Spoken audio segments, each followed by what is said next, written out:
My sister always dreamed of growing up, getting married, and starting a family of her own, but she said no when her boyfriend proposed to her, and I just found out it's practically all my fault.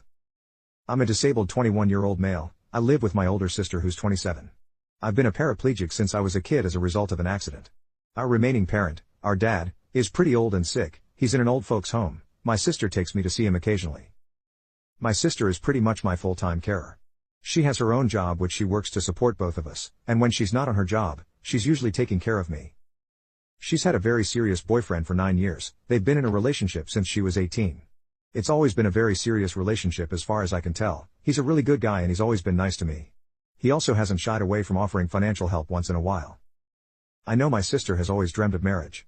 We talk about it so much, me and her, ever since we were kids. We do play weddings. She would always imagine the day she would get married, spend hours looking at bridal dresses. Even as an adult, he would fantasize about getting married and spend a lot of the time looking at bridal dresses, talking about her dream wedding, what kind of house she'd like to have. She had names picked out for the kids since she was a kid herself and she's always stuck with those names.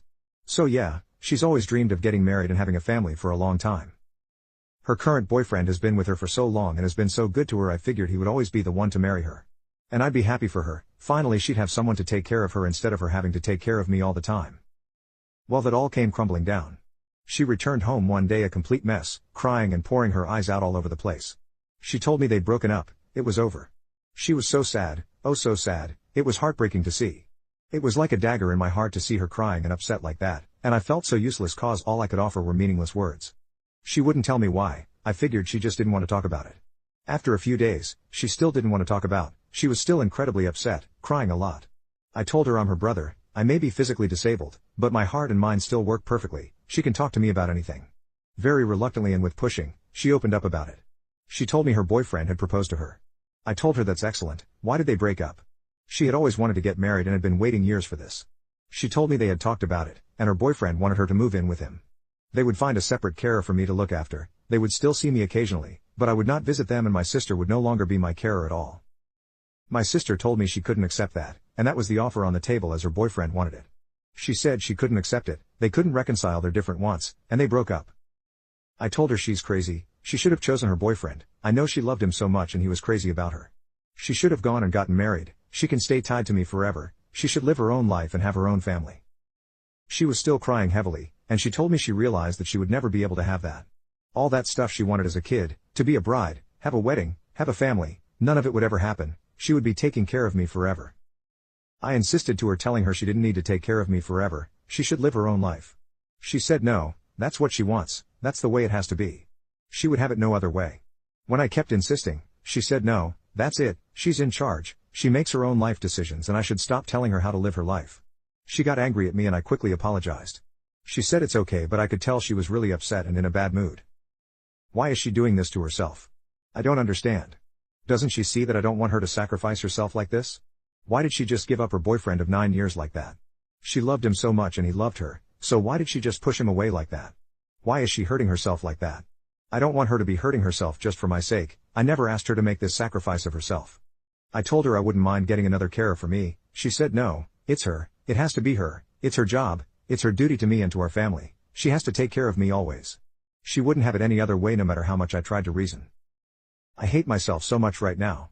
I've never hated being disabled more than right now in my life. I feel like a baby or something, like a useless animal. I feel like a ball and chain, like a burden tying her down to the ground and preventing her from living her own life. All I want her to do is to be happy and live her life and be happy and beautiful on her wedding day like she's always wanted, not stuck forever taking care of her disabled brother. I wish I could just die to free her of her burden. I'd be lying if I said I hadn't seriously considered just killing myself so she could finally be free and pursue her own life. I'm not just saying that, I'm serious. I know she'd mourn me for a while, even a few years, but after that she'd move on and get married and live her life like she's always wanted. It might be the only way she ever knows true happiness. I tried to convince her, but she seems determined to bog herself down like this. I don't understand. She's not being reasonable, she's not looking out for what's best for herself. Why is she doing this? How can I get her to focus on herself and her own life? Please guys, help me out. How can I talk some sense into her? How can I convince her to put her needs ahead of my own and to go focus on her life mainly so she can live the life she's always wanted instead of being chained down to me? How can I convince her of this? Please help, I feel so desperate and sad for her. Update. Okay, so this is an update to the post I made 2 nights ago. I just want to first of all say thank you so much to all those of you who posted extremely kind and heartwarming comments. That was amazing of you. Thank you so much. I'm also feeling much better now. I understand things much clearer and talked it over with my sister. It seems I was confused and in the heat of the moment there was a lot of misunderstanding. I have talked it all over with my sister, and we are both feeling much better and brighter now, and we agree things may have turned out for the best. I now realize, after my sister explained it to me, that he was not right for her, even though they had been together so long. I guess the length of their relationship had left me with a false impression. Firstly, as my sister explained it, it seems he didn't say I couldn't visit at all, as I had thought she meant, but that I just couldn't visit whenever I wanted to. They'd set times and schedules for when I could visit to ensure I wasn't over all the time interrupting and interfering with their lives. However, it seems my sister didn't like this at all. She said she realized her boyfriend had a problem with me, and wanted to place some distance between her and me, and she wasn't okay with that at all. I told her I thought she loved him. She said she thought she did too, but she knows her priorities in life, and she is old enough and mature enough to be able to decide what she wants from life and what her priorities are. I told her I thought she'd always wanted to get married and have children and a family ever since she was young. She explained to me, she still does to a certain extent, but only if the conditions are right. She said that she was a different person when she was younger. Now that she's older her ideals and priorities had changed. She said that if she does get married, it's basically like what one commenter described as a package deal. I'd have to be included in the family too, and I'd have to live them and be part of their family full time. She said if any potential husband couldn't accept that, then he could get stuffed and she didn't want him.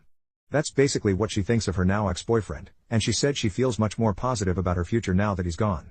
She said while she was with him, she was always feeling unsure about what the future held in relation to her and me, but now that she's made her firm decision, she knows she'll never let go of me. I asked her, what if this means that she'll never get married? What if it means that she never ends up finding a guy who's okay with all this and is willing to settle down with her with me in the fray? She said if that's the case, then so be it. As she explained it, she basically said I'm her family now, I exist and I'm the most important thing to her. She won't sacrifice me for a hypothetical husband and hypothetical children who don't yet exist but may one day. She said priority number one for her will always be me and taking care of me throughout my life and disability. She couldn't imagine living her life without it. I told her, but didn't she feel she was severely limiting herself by chaining herself to me? Didn't she feel she was severely restricting her opportunities in life and what she could become?